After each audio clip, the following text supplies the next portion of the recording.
President Kamala Harris briefs the nation on the ongoing economic crisis as we enter day 37 of the Chinese blockade of Panama. 13 additional Oklahoma counties secede to join the independent Republic of Texas despite threats from Attorney General Beyonce. And the newly female Los Angeles Lakers beat the Chicago Sky 319-4. I'm Tony Kinnett from the Daily Signal's Tony Kinnett Cast, syndicated nationally at 7 p.m. Eastern. It is April Fool's Day, Tuesday, April 1st, 2025.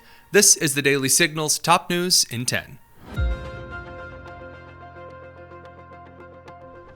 On to headlines which actually happened. Today marks a crucial election in the state of Wisconsin, deciding the balance of power in the state's Supreme Court and likely 2 seats in the United States House of Representatives. Conservatives and libertarians have largely supported Brad Schimmel, a constitutional originalist, while liberals and progressives have supported living documentarian Susan Crawford. After George Soros and affiliated groups pumped in more than $20 million from outside the state in support of Crawford, Elon Musk threw last-minute rallies in support of Schimmel. Musk and affiliated groups spent a total of about $17 million. If you're tuning into the show from Wisconsin, please go vote.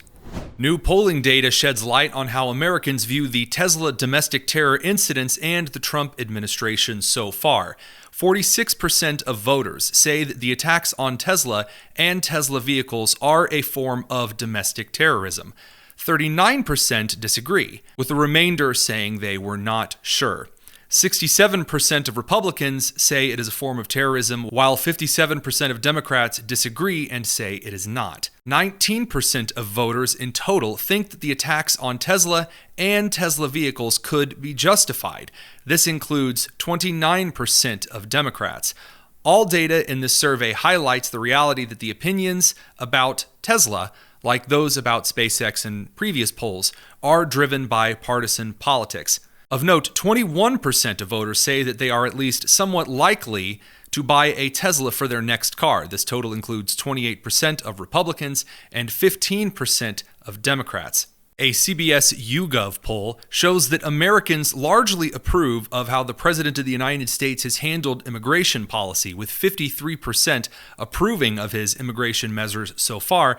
This beats out their view of the Trump administration in the economy, with 48% of Americans approving of how the Trump administration has handled the economy and 44% approving of how the Trump administration has handled inflation so far. Trump's overall job rating is an even 50-50. Trump's efforts to cut staff at government agencies has an even 50-50 approval and disapproval rating. Speaking of the Trump administration's approval rating regarding illegal immigration, Trump's administration's program to deport illegal immigrants in the United States to El Salvadorian prisons and their countries of origin currently has a 58% approval rating.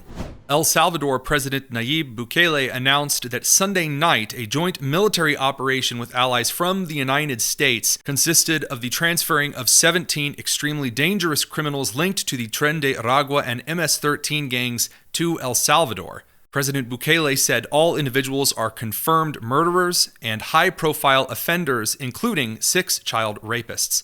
Yesterday evening, federal judge Edward Chen in San Francisco blocked the Trump administration from ending temporary protected status for 350,000 Venezuelans in the United States for now.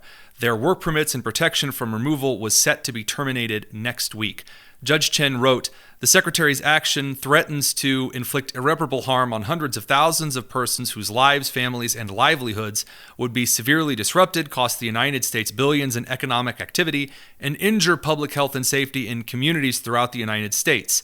At the same time, the government has failed to identify any real countervailing harm in continuing temporary protected status for Venezuelan beneficiaries." The judge did not rule how this was subject to judicial review regarding 8 U.S. Code 1254A on whether or not the Secretary of Homeland Security has the authority to terminate or extend any kind of designation by a group that was from a previous administration awarded some kind of status. Additionally, the judge did not cite how this was in any way, shape, or form the interpretation of either the Constitution or a federal law. White House Press Secretary Carolyn Leavitt responded to accusations that the United States was simply deporting individuals because of their tattoos.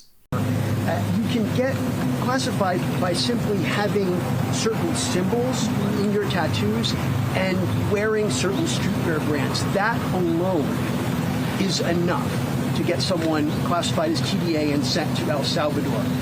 That's not true, actually, Andrew. According to this document, it is. No, according to the Department of Homeland Security and the agents, have you talked to the agents who have been putting their lives on the line to detain these foreign terrorists who have been terrorizing our communities? TDA is a vicious gang that has taken the lives of American women. And our agents on the front lines take deporting these people with the utmost seriousness, and there is a litany of criteria that they use to ensure that these individuals qualify as foreign terrorists and to ensure that they qualify for deportation. And the president made it incredibly clear to the American public that there would be a mass deportation campaign of not just foreign terrorists, but also illegal criminal aliens who have been wreaking havoc on American communities. And shame on you and shame on the mainstream media for trying to cover for these individuals who have. This is a vicious gang, Andrew. This is a vicious gang that has taken the lives of American women. And speaking of illegal immigrants in the country, Representative Jasmine Crockett of Dallas made some curious statements regarding the economic impact of illegal immigrants in the country. To be clear, undocumented folk contribute approximately $100 billion in taxes. They pay into Social Security and they don't get to draw down on it. So stop, again, allowing them to divide us and to demonize them. There is no data which supports the assertion that illegal immigrants contribute $100 billion annually to the United States tax system. Crockett also made a very racist series of statements about Representative Byron Donalds of Florida and his interracial marriage on her radio appearance with self-proclaimed Charlemagne the God. And if we continue to put people into office, and that even means some of our skinfolk who definitely are not our kinfolk, such as Byron Donalds, who are going to continue to say that, the fact that you sitting around talking about life was better under Jim Crow, is this because you don't understand history? Or literally it's because you married a white woman and so you think that whitewashed you. I'm not really sure, what it is. Well, but you couldn't even be married to a white woman under Jim Correct. Crow. Correct. And it took Joy to call him out.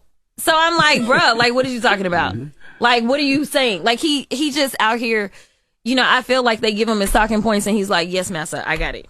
And in an effort to maintain the Americans' focus on LGBTQ plus issues despite the impact of the 2024 elections, Michigan's Democrat Governor Gretchen Whitmer made this statement about the Transgender Day of Visibility. Today is Transgender Day of Visibility, when we celebrate and recognize Michigan's trans community. While so many states and the federal government are attacking transgender Americans, Michigan is forging a different path. In Michigan, we love each other, respect our neighbors, and believe in every person's right to be their best selves. Our message is simple. We see you, we love you, and we got your back.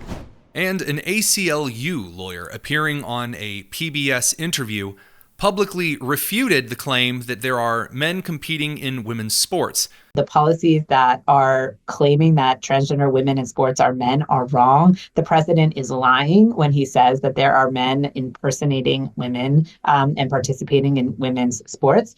There are no examples of men impersonating women that I am aware of. And it is incorrect to refer to transgender women and girls as men and boys. And what these executive orders do, what these laws do, is open the door to sex-based police. And lastly, according to a senior Iranian official who spoke recently with The Telegraph, top military commanders in Iran's armed forces, as well as the Islamic Revolutionary Guard Corps, are being urged to prepare a, quote, preemptive strike using long-range ballistic missiles against the U.S.-UK joint base at Diego Garcia in the Indian Ocean in an attempt to deter U.S. President Donald J. Trump from ordering major strikes against Iran. This follows the arrival of 6 9B-2 Spirit long-range strategic stealth bombers from Whiteman Air Force Base in Missouri at Naval Support Facility Diego Garcia last week, a little more than 2,000 miles from Iran. A different Iranian official suggested that these missiles might be fired towards the base, but not at the base, as a sign of aggression and a lack of fear at the United States and President Donald Trump suggesting that if Iran continues in its nuclear program, then the United States and/or Israel might issue a preemptive strike against the nuclear facilities. Iran's former parliament speaker, who serves as the Supreme Leader's advisor and special envoy, warned that any U.S. or Israeli attack on Iran's nuclear sites would force Iran to develop nuclear weapons. How Iran would develop nuclear weapons if their nuclear sites was bombed, he didn't quite make clear. Don't be an April Fool. Before you go, check the description below to make sure you're subscribed to the Tony Kinnett Cast, and join us tonight at 7 p.m. for a bit of insight on the upcoming tariffs and the Vice President's special address at the Heritage Foundation. I'm Tony Kinnett, and this has been the Daily Signal's Top News in 10. Take care.